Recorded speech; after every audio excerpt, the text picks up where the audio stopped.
नमस्कार सर्वांना. लोकराज्य अकॅडमीच्या पोलीस भरती गतवर्षीच्या प्रश्नांमध्ये सहर्ष स्वागत.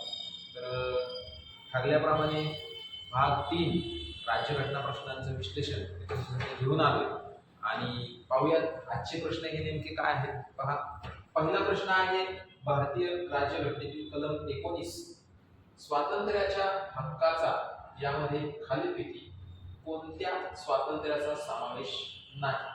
तर या ठिकाणी जर पाहिलं तर एकूण 6 प्रकारची स्वातंत्र्य या कलम 19च्या अंडर आपल्याला देण्यात आलेली आहेत. त्याच्यामध्ये पहा, संघटनेच्या स्वातंत्र्याचा समावेश आहे, मुक्त संचाराच्या स्वातंत्र्याचा समावेश देखील आहे, एकत्र जमण्याच्या स्वातंत्र्याचा देखील समावेश आहे. त्याचबरोबर जर पाहिलं तर कोणताही पेशा आचरण्याचं स्वातंत्र्य आहे. त्याचबरोबर वृत्तपत्र स्वातंत्र्य म्हणजे आपले विचार व्यक्त करण्याचं स्वातंत्र्य हे देखील याच्यामध्ये आपल्याला दिसून येतं.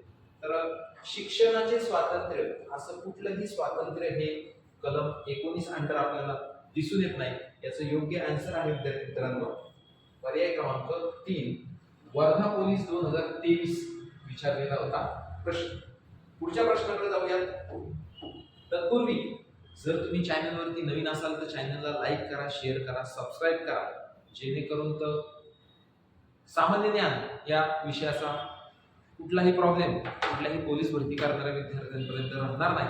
आणि जर तुम्ही ऑफलाईन बॅच जॉईन करू इच्छिता तर भोसरी परिसरामध्ये आपली अकॅडमी आहे, Lokrajya academy, Alandi road, Bhosari, Pune, Tingre petrol पंपच्या संपर्क क्रमांक मी या ठिकाणी देतोय 7507983255. अधिक माहितीसाठी तुम्ही या संपर्क क्रमांकावरती तुम्ही संपर्क साधू शकता. चला जाऊया पुढच्या प्रश्नाकडे.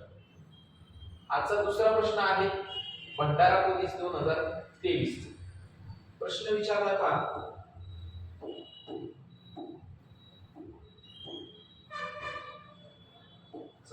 प्रश्न विचारलाय भंडारा पोलीस 2023 ला भारतीय संविधानाचा कोणता भाग मूलभूत अधिकारांशी संबंधित आहे. विचारले मूलभूत अधिकार म्हणजेच मूलभूत हक्क. सर्वांना माहिती आहे भाग 1 जर आपण पाहिला तर भाग 1 हा संघराज्य व त्याचे राज्य क्षेत्राशी संबंधित आहे. पुढे भाग 2 जर आपण पाहिला तर नागरिकत्वाशी संबंधित आहे. त्याचबरोबर भाग 4 जर आपण पाहिला तर मार्गदर्शक तत्वे राज्य धोरणाची मार्गदर्शक तत्वाशी संबंधित आहे. म्हणून याचं योग्य आन्सर आहे भाग 3. भाग 3 लाच घटनेचा आत्मा, घटनेचं हृदय असं डॉक्टर बाबासाहेब आंबेडकरांनी आपल्याला संबोधलेलं दिसून येतं. आणि मूलभूत अधिकार किंवा मूलभूत हक्क हे भारताने अमेरिका या देशाच्या घटनेवरून घेतलेले आहे. पुढचा प्रश्न,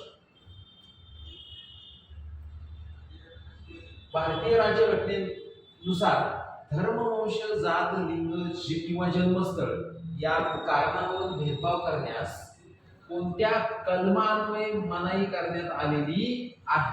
प्रश्न विचारलाय सोलापूर ग्रामीण पोलीस 2023. मग कलम 14 आपल्याला सांगतं कायद्यासमोर समानता.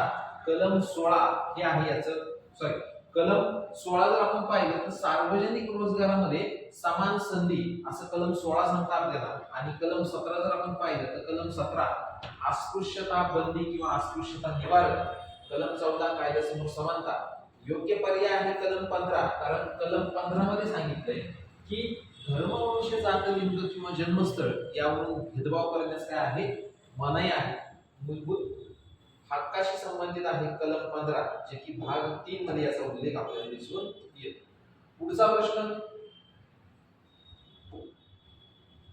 एका अपराधाबद्दल एक शिक्षा हे तत्व भारतीय राज्यघटनेच्या कोणत्या कलमानुसार मान्य करण्यात आलेले आहे. आजचा आहे भाग 3. प्रश्न पाहणार आहोत आपण 10. त्यापैकी 9 प्रश्नांची उत्तर मी एक्सप्लेन करून सांगणार आहे. एका प्रश्नाचं उत्तर तुम्हाला कमेंट बॉक्स मध्ये सांगायचंय. तर ही लेक्चर सीरीज आपली सुरू राहणार आहे. सोलापूर ग्रामीण पोलीस 2023 ला विचारलेला आहे प्रश्न. या प्रश्नाचं उत्तर मला सर्वांनी तुम्ही कमेंट बॉक्स मध्ये सांगायचं आहे. प्रश्न पुन्हा एकदा सांगतो, एका अपराधाबद्दल एकच शिक्षा हे तत्व भारतीय राज्यघटनेच्या कोणत्या कलमानुसार मान्य करण्यात आलेलं आहे. चला जाऊया पुढच्या प्रश्नाकडे. पुढचा प्रश्न आहे पहा, नागपूर ग्रामीण पोलीस, सोलापूर ग्रामीण पोलीस, अमरावती पोलीस 2023 साली विचारलाय प्रश्न. वैज्ञानिक दृष्टी मानवतावाद आणि जिज्ञासू वृत्ती अंगी बाळगावी असे भारतीय राज्यघटनेत कोठे नमूद आहे? अंगी बाळगायची कुणी आहे? तर देशांनी बाळगायची आहे का? तर नाही. तर कुणी बाळगायची आहे? देशातील नागरिकांनी अंगी बाळगायची आहेत. म्हणजेच ते आपलं एक काय आहे? मूलभूत कर्तव्य आहे. आणि मूलभूत कर्तव्याचा समावेश भाग 4A अंतर्गत कलम 51A मध्ये एकूण 11 कर्तव्य दिलेली आहेत. त्यापैकी 10 कर्तव्य 1976ची घटना दुरुस्ती 42वी यानुसार ही 10 कर्तव्य ऍड करण्यात आलं. शिफारस केली होती सरदार स्वर्णसिंह समिती. सरदार स्वर्णसिंह समितीने याची शिफारस केलेली आपल्याला दिसून येते. आणि 11वं जे कर्तव्य आहे, 11वं कर्तव्य 86वी घटना दुरुस्ती 2002 नुसार ते टाकण्यात आलेलं आपल्याला दिसून येतं. ठीक आहे. कलम 32 येणार नाही, 39A येणार नाही आणि 21A सुद्धा येणार नाही. कारण 39A म्हटलं की ते राज्य धोरणाची मार्गदर्शक तत्व येतं आणि कलम 32 आणि 21A म्हटलं की ते मूलभूत हक्क येतात. ठीक आहे. योग्य पर्याय पर्याय क्रमांक 2. जाऊयात पुढच्या प्रश्नाकडे. पुढचा प्रश्न आहे पहा, भारतीय राज्यघटनेच्या कलम 24 नुसार किती वर्ष वयाखालील बालकास कारखाने अथवा खाणीत काम करण्यास प्रतिबंध केलेला आहे? मग सर्वांना माहिती असेल बाल कामगार कायदा या अंतर्गत जर आपण पाहिलं तर 14 वर्षाखालील बालकांना खाणी आणि धोकादायक ठिकाणी किंवा कारखान्यामध्ये काम करण्यास काय आहे? मनाई आहे. कलम 18 सर्वांना माहिती आहे, किताब नष्ट करणे. 16 माहिती आहे, सार्वजनिक रोजगारामध्ये समान संधी. आणि कलम 12 राज्यसंस्थेची व्याख्या. गोंदिया पोलीस 2023ला विचारलेला होता प्रश्न. जाऊयात पुढच्या प्रश्नाकडे. हिंदी भाषेच्या विकासासाठीचे मार्गदर्शक तत्व भारतीय राज्यघटनेच्या टिंब कलमामध्ये दिलेले आहे. मग इथं एक प्रश्न पडतो आपल्याला की मार्गदर्शक तत्वांशी संबंधित कलम जर आपण पाहिली तर कलम आहे 36 ते 51. ठीक आहे. कलम 36 ते 51. परंतु या भागाच्या बाहेर देखील काही कलम आहेत की जी मार्गदर्शक तत्व म्हणून पाळली जातात. तर याचं योग्य आन्सर आहे विद्यार्थी मित्रांनो कलम 350A. गोंदिया पोलीस 2023 साली विचारलेला आहे प्रश्न. ठीक आहे. जाऊयात पुढच्या प्रश्नाकडे. महत्त्वाचं कलम आहे.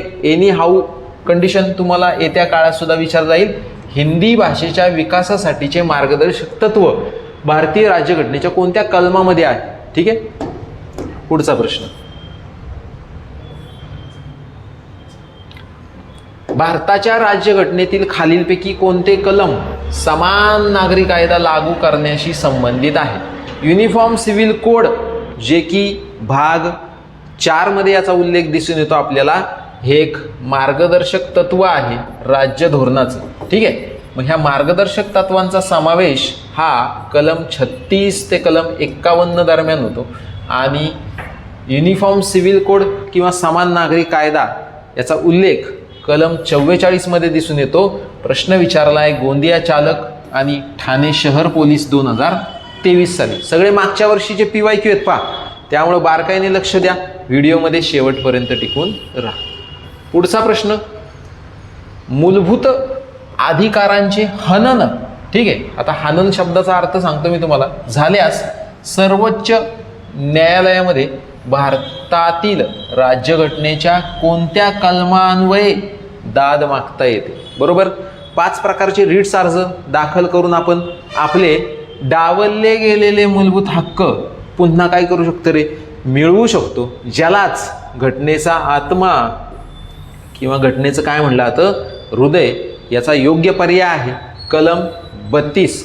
भाग 1 मध्ये देखील या प्रश्नाचं विश्लेषण मी अत्यंत बारकाईने तुम्हाला सांगितलेलं आहे. प्रश्न विचारला आहे सोलापूर ग्रामीण चालक 2023 साली. आजच्या लेक्चरचा शेवटचा प्रश्न.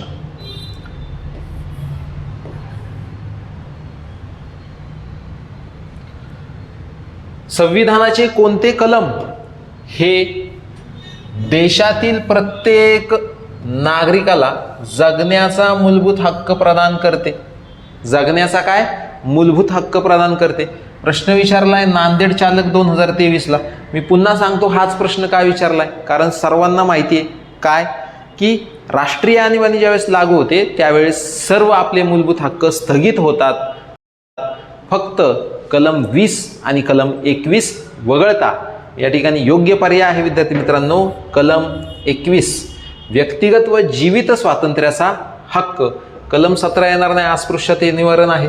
कलम 222 आणि कलम 31चा तर लांब लांबपर्यंत संबंध नाही. ठीक आहे, तर व्हिडिओ कसा वाटला हे नक्की लाईक शेअर कमेंट्स याच्या माध्यमातून आम्हाला कळवा, जेणेकरून तुमचा रिस्पॉन्स हाच आम्हाला व्हिडिओ बनवण्यासाठी प्रेरणा देत असतो. थांबूयात, पुन्हा भेटूया नवीन 10 प्रश्नांसह. तोपर्यंत जय हिंद.